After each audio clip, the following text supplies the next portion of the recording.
காங்கிரஸ் தன்னோட வேலையை தொடங்கிட்டாங்க. அடுத்த வருஷம் உத்தரப்பிரதேசத்தில் தேர்தல் வரப்போகுது. அகிலேஷ் யாதவுக்கு வாய்ப்புகள் இருக்குது அப்படின்னு சொல்லப்படக்கூடிய அதே வேளையில் அதை கெடுக்கிறதுக்கு என்னென்னலாம் செய்யணுமோ எல்லா வேலையும் தொடங்கிட்டாங்க காங்கிரஸ். நேற்றுக்கு ஒரு ஸ்டேட்மெண்ட் சொல்லப்பட்டிருக்கு. என்ன அப்படின்னா, 170 தொகுதிகள் காங்கிரஸ் போட்டி போடணும் உத்தரப்பிரதேசத்தில் அப்படின்னு ஒரு ஸ்டேட்மெண்ட் சொல்லியிருக்கிறாரு. அதுதான் மிகப்பெரிய ஒரு பேசு பொருளாக மாறி இருக்குது. அதையும் தாண்டி பல்வேறு விஷயங்கள் காங்கிரஸிலிருந்து சமாஜ்வாதி பார்ட்டிக்கு ஒரு அழுத்தம் கொடுக்கப்பட்டிருக்கிறது அப்படின்னும் சொல்லப்படுது. ஸோ உத்தரப்பிரதேச தேர்தலில் அகிலேஷ் யாதவனுடைய வெற்றியை பறிக்கிறதுக்கான வேலைகளை தொடங்கிடுச்சா காங்கிரஸ். இதே வேலை தான் திமுக, அதாவது தமிழ்நாட்டிலும் சரி, தேஜஸ்வி யாதவாக இருக்கக்கூடிய பீகார்லையும் சரி பண்ணாங்க. அதுதான் யூபியிலும் கண்டினியூ பண்ண போகிறாங்களாம். இல்லை கூட்டணியை விட்டு வெளியேறுவோம் அப்படின்னு அகிலேஷ் யாதவ் சொல்லியிருக்கிறார் அப்படின்னு ஒரு பேச்சு அடிபட்டு இருக்கே, உண்மையா என்ன நடக்க போகுது? வாங்க பேசலாம்.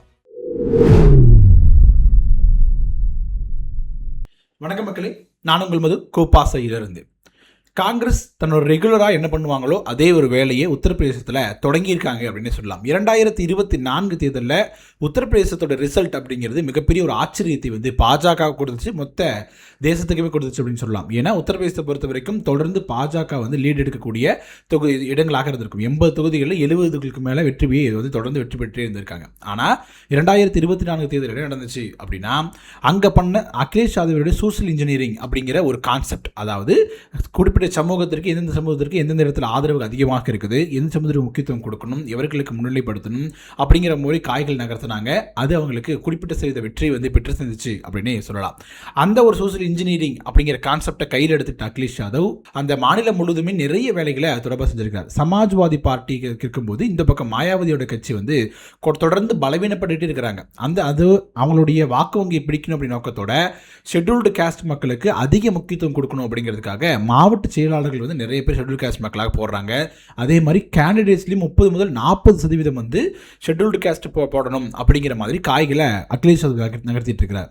அப்படி போயிட்டு இருக்கும்போது இந்த பக்கம் காங்கிரஸ் என்ன பண்ணிட்டு இருக்காங்க அப்படின்னா, எல்லா பக்கம் என்ன பண்ணுவாங்களோ, பீகாரில் என்ன பண்ணாங்களோ, தமிழ்நாட்டில் என்ன பண்ணாங்களோ அதே ஒரு வேலையை தான் உத்தரப்பிரதேசத்திலும் பண்ணுறாங்க. அங்கே அந்த மாநிலத்திற்கான பொறுப்பாளராக ஒருத்தர் நியமிச்சிருக்காரு இல்லையா, அவங்க என்ன சொல்லியிருக்கிறாரு அப்படின்னா, நாங்கள் 170 தொகுதிகளில் போட்டி போடுவோம் காங்கிரஸ் கட்சி அப்படிங்கிற ஒரு கருத்தை பதிவு போடுறாரு. அதுதான் மிகப்பெரிய ஒரு பேசு பொருளாக மாறுது. இப்போ பேச்சுவார்த்தை தொடங்கல, கூட்டணி பிரித்து எவ்வளோ தொகுதி எவ்வளோ எண்ணத்தை யார் போட்டி போட போகிற எதுவுமே வர்றதுக்கு முன்னாடியே தன்னோட கருத்தை முன்னாடியே சொல்ல தொடங்கிட்டாங்க காங்கிரஸ் அப்படிங்கிற மாதிரியான ஒரு பேச்சு அடிபடுது. இது போன்ற விஷயங்கள் தமிழ்நாட்டில் நடந்துச்சு. இது கூட்டணி பேச்சுவார்த்தையோ இல்லை தொகுதி பங்கீடோ எதுவே நடக்கிறதுக்கு முன்னாடியே ஆட்சி அதிகாரத்தில் பங்கு வேணும், இன்னும் நிறைய கருத்துக்களை ஆங்காங்கே இருக்கக்கூடிய காங்கிரஸின் தலைவர்கள் சொல்லுவாங்க. அது பார்த்தீங்கன்னா கூட்டணிக்குள்ள புகைச்சல் ஏற்படுத்தும். கூட்டணிக்குள் புகைச்சல் அப்படிங்கிறத தாண்டி பார்க்கக்கூடிய கீழிருந்து பார்க்கக்கூடிய மக்களுக்கு என்ன தோன்றும் அப்படின்னா, அகிலேஷ் யாதவ் சிஎம் வரணும் அப்படின்னு நம்ம ஓட்டு போட்டாலும் கூட அவங்களுக்கு ஒற்றுமை இல்லையே, காங்கிரஸ் இருக்காங்க, சமாஜ்வாதி பார்ட்டி இருக்காங்க, ஆனால் அவங்களுக்கு ஒற்றுமை இல்லையே அப்படிங்கிற மாதிரி ஒரு எண்ண ஓட்டம் மக்களுக்கு வரும் பொழுது, சரி பரவாயில்ல திருப்பி யோகியே வரட்டுமே அப்படிங்கிற மாதிரி வாக்கள் மாற்றி போடுவதற்கான வாய்ப்புகள் இருக்குது அப்படின்னு சொல்லப்படுது.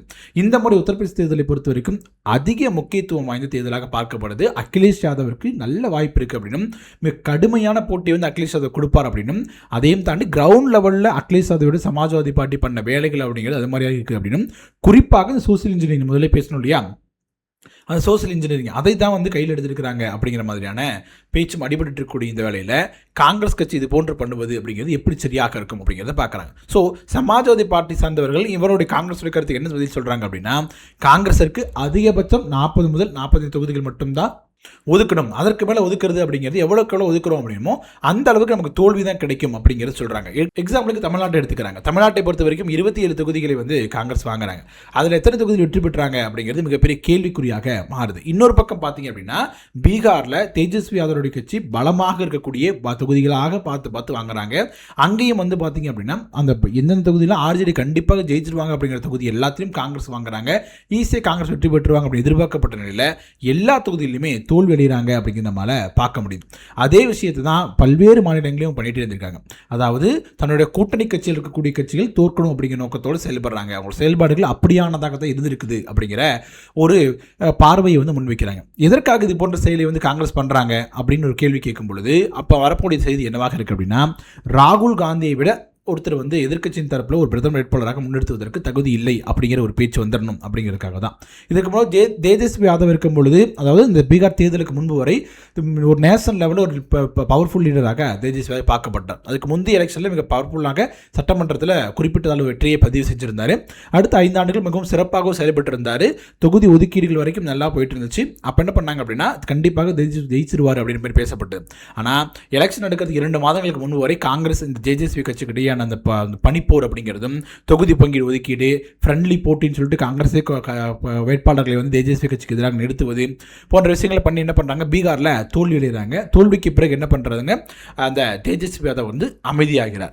ஸோ இதே போன்ற யுக்தியாகவே காங்கிரஸ் கையாளுறாங்க. அதாவது தேசிய அளவில் காங்கிரஸ் தான் முதன்மை சக்தியாக இருக்கணும், அவங்களுக்கு உதவி செய்யக்கூடிய சக்திகளாக தான் மாநில கட்சிகள் இருக்கணுமே ஒழிய, மாநில கட்சிகள் தனி பவரோடு வந்துருச்சு அப்படின்னா ராகுல் காந்தியினுடைய இடத்தை வந்து மற்ற தலைவர்கள் பிடிப்பதற்கான வாய்ப்புகள் இருக்குது அப்படின்னு சொல்லப்படுது. இப்போ தேஜஸ்வி யாதவுக்கு இது போன்று சொல்லப்படுது. அதுக்கு பிறகு ஸ்டாலினும் மம்தா பானர்ஜியும் பிரதமர் வேட்பாளராக அறிவிக்கப்படுவாங்க அப்படிங்கிற மாதிரியான பேச்சு அடிபட்டுச்சு.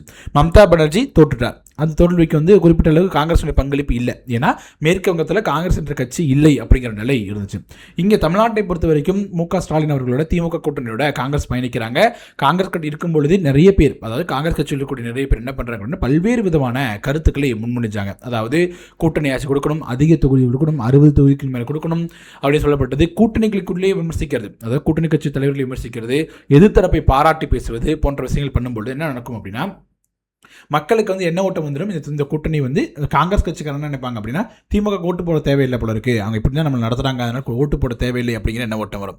இங்கே காங்கிரஸ் கட்சிக்கார திமுக என்ன பண்ணுவாங்க, காங்கிரஸ் ஓட்டு போட தேவையில்லை அப்படிங்கிற ஒரு எண்ண ஓட்டம் வரும். இது போன்று தொடர்ந்து நடக்கும் பொழுது அந்த கூட்டணியின் மீது மக்களுக்கு வந்து அவநம்பிக்கை வரும். அதனால வந்து என்ன பண்ணுவாங்க, தோல்வி தான் தழுவுவாங்க அப்படிங்கிறது தான் அவங்களுடைய இலக்காக இருக்குது அப்படின்னு சொல்கிறாங்க. ஏன் அப்படின்னா, மாநில கட்சிகள் பலவீனமாக இருக்கும் பொழுது அவங்க தொடர்ந்து தேசிய கட்சியான காங்கிரஸை நம்பிட்டே இருப்பாங்க. தேசிய அரசியலில் அவர் தனித்து இயங்கணும் அப்படிங்கிற எண்ண ஓட்டம் உங்களுக்கு வராது அப்படிங்கிறது தான் காங்கிரஸுடைய காய் நகர்த்தலாக இருக்குது அப்படின்னும், அதை நோக்கி தான் பயணிக்கிறாங்க அப்படின்னும் சொல்லப்படுது. ஏன்னா 2024 நாடாளுமன்ற தேர்தலில் இதே திமுகவோடு எவ்வளவு இணைப்பு காட்டினாங்க, சகோதரன் ராகுல் காந்தி பேசினதெல்லாம் பார்க்க முடியுது. அடுத்த 2 ஆண்டுகளுக்குள்ள அப்படி பெரிய ஒரு முட்டல் மோதல் எதுவும் வரல. அப்படி இருக்கும்போது கூட எதற்காக ராகுல் காந்தி தேர்தலுக்கு முன்பாகவே இந்த தொடர்ந்து பிரச்சாரம் பண்ண தவிர்க்கிறதா இருக்கட்டும், திமுக மேடைகள் தவிர்க்கிறது, இது போன்ற விஷயங்கள் ஏன் பண்ணணும் அப்படிங்கிற மிக முக்கியமான கேள்வி இருக்கு இல்லையா.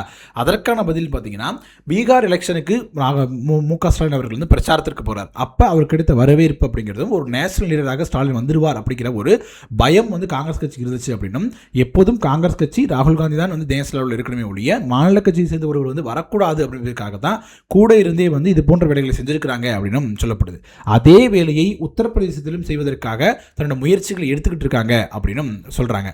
அப்படி பண்ணும் பொழுது அகிலேஷ் யாதவ் என்ன முடிவு எடுக்க போகிறார்? ஏன்னா கிரவுண்ட் ஒர்க் ரொம்ப ரொம்ப சிறப்பாக பண்ணிட்டு இருக்காங்க. சோசியல் இன்ஜினியரிங் முதல்ல நிறைய டைம் சொன்ன மாதிரி சோசியல் இன்ஜினியரிங் ஒர்க் நிறைய பண்ணிட்டு இருக்காங்க. அதையும் தாண்டி மகளிர் உரிமை தொகை தமிழ்நாட்டை கொடுத்தது போன்ற திட்டங்களை வகுக்கணும் அப்படின்னு சொல்லிட்டு இருக்காங்க. அயோத்தி ராமர் கோயில் பிரச்சனை பெரிய இஷ்யூவாக எடுத்து பேசிட்டு இருக்காங்க. இப்படி நிறைய இஷ்யூக்கள் இருக்கும் பொழுது அதையெல்லாம் மையப்படுத்தி பிரச்சாரத்தை முன்னெடுக்கக்கூடிய இந்த நேரத்தில் தேவையே இல்லாமல் அதை எல்லாத்தையும் திசை திருப்பும் விதமாக காங்கிரஸ் கூட செயல்பாடுகள் இருக்கும் அப்படின்னு இருக்கிறதுல அகிலேஷ் யாதவே வெறுத்து போயிட்டாரு அப்படின்னும், இப்படி தொடர்ந்து நடந்துச்சு அப்படின்னா நாங்கள் வந்து கூட்டணி விட்டு வெளியேறும் தயங்க மாட்டோம் அப்படின்னு சொல்றாங்க. அதாவது யோகி ஆதித்யநாத்துக்கு எந்த அளவு தனிப்பட்ட செல்வாக்கு இருக்கும் இல்லையா, பாஜக அப்படிங்கிற தாண்டி தனிப்பட்ட செல்வாக்கு யோகி ஆதித்யநாத்துக்கு இருக்கும். அதே போன்ற ஒரு செல்வாக்கு நம்ம அகிலேஷ் யாதவ் அவர்களுக்கும் இருக்குது அப்படின்னும், அவருடைய செயல்பாடுகள் இது வரைக்கும் அப்படி தான் இருந்திருக்கு அப்படின்னும், அதாவது சமூக ரீதியான பிரதிபலிப்பை வந்து அரசியலில் கொடுக்கணும் அப்படிங்கிறதுக்காக நிறைய காய் நகரத்தில் பண்ணிட்டு இருக்காரு அப்படின்னும், அது கிரவுண்டில் ரிஃப்ளெக்ட் ஆயிருக்கு அப்படின்னும் சொல்லப்படுது. அதை நம்ம 2024 நாடாளுமன்ற தேர்தலையே பார்த்தோம். இந்த நேரத்தில் பார்த்தோம் அப்படின்னா மாயாவதியோட பார்ட்டியை வந்து பார்த்தீங்கன்னா அங்கே உத்தரப்பிரதேசத்தை பொறுத்த வரைக்கும் குறிப்பிட்ட செய்த வாக்கு வங்கி தொடர்ந்து வாங்கிட்டு இருக்கிறாங்க. இதுக்கு 2019 தேர்தலை பொறுத்த வரைக்கும் ஒரு 24% வாக்களை வாங்கினாங்க. அதுக்கு பிறகு 12% வாக்களை வாங்குறாங்க. அது வந்து சீட்டாக கன்வெர்ட் ஆகலை அப்படின்னாலும் கூட அவங்களுக்கு வாங்கக்கூடிய வாக்கள் வெற்றி தோல்வி தீர்மானிக்கக்கூடிய இடத்துல இருக்குது. அப்போது தலித் சமூகத்தினுடைய வாக்களை வாங்கணும் அப்படின்னா மாயாவதி அவர்கள் வந்து வெளியே போகக்கூடிய வாக்களை திரட்டணும் அப்படிங்கிறதுல அகிலேஷ் யாதவ் குறியாக இருக்கிறார். அதை நோக்கி தான் காய்கள் நகர்த்தி இருக்கிறார். அப்படி இருக்கும் பொழுது காங்கிரஸ் கட்சி மட்டுமே 120 தொகுதியில் கேட்க போகிறோம் அப்படிங்கிற மாதிரி பேச்சு அடிப்படும் பொழுது மொத்தத்தின் நோனம் எங்கே தரும், மீடியாக்களோட கவனமாக இருக்கட்டும், அரசியல் கட்சியோட கவனமாக இருக்கட்டும், எங்கே இருக்கும் அப்படின்னா இந்த ஒன்று பேச்சுவார்த்தைக்குள்ள தான் இருக்கும். அது எதிர்க்கட்சி தொடர்பான விமர்சனம் தொடர்பாக எந்த ஒரு மீடியாவும் பேசாது. அப்படி இருக்கும் பொழுது மீண்டும் யோகி ஆதித்யநாத்துக்கு வாக்களித்தால் என்ன அப்படிங்கிற மனப்போக்கதை நோக்கி தான் வந்து போவாங்க அப்படின்னும் சொல்லப்படுது. ஒருவேளை இந்த உத்தரப்பிரதேச தேர்தல் முடிவுகள் அகிலேஷ் யாதவுக்கு எதிராக வருது, அதற்கு காரணம் காங்கிரஸாக இருக்குது அப்படிங்கிற மாதிரி ஒரு சுச்சுவேஷன் அமையும் பட்சத்தில் அது அந்த அளவுக்கு போட தேவையில்லை. 2026 எண்டுக்குள்ளேயே அவங்களோட காங்கிரஸின் செயல்பாடுகள் அகிலேஷ் யாதவிற்கு வந்து அவர் நெருக்கடி தரும் பட்சத்தில் அது என்ன நடக்கும் அப்படின்னா, மம்தா பானர்ஜி இருக்கட்டும், மம்தா பானர்ஜி செயல்பாடுகளும் முதல்ல வந்து பார்த்திங்க அப்படின்னா அப்படி தான் இருந்துச்சு. இப்போ வந்து பார்த்திங்கன்னா அவரோட தெளிவுபட்டிருக்கிறாரு. திரிணாமுல் காங்கிரஸ் கட்சியை காங்கிரஸோட இணைக்க போகிறதில்லை அப்படின்னு ஒரு முடிவை அறிவிச்சிருக்கிறார். அப்படி இருக்கும் பொழுது இந்த மற்ற தலைவர்களாக இருக்கட்டும், திமுக இருக்கட்டும், அகிலேஷ் யாதவாக இருக்கட்டும், தேஜஸ்வி யாதவாக இருக்கட்டும், கெஜ்ரிவால் போன்றவர்கள்லாம் இணைந்து ஒரு 3வது அணியை உருவாக்குவதற்கான முயற்சிகளை வந்து காங்கிரஸே அவங்க உந்தி தள்ளுது.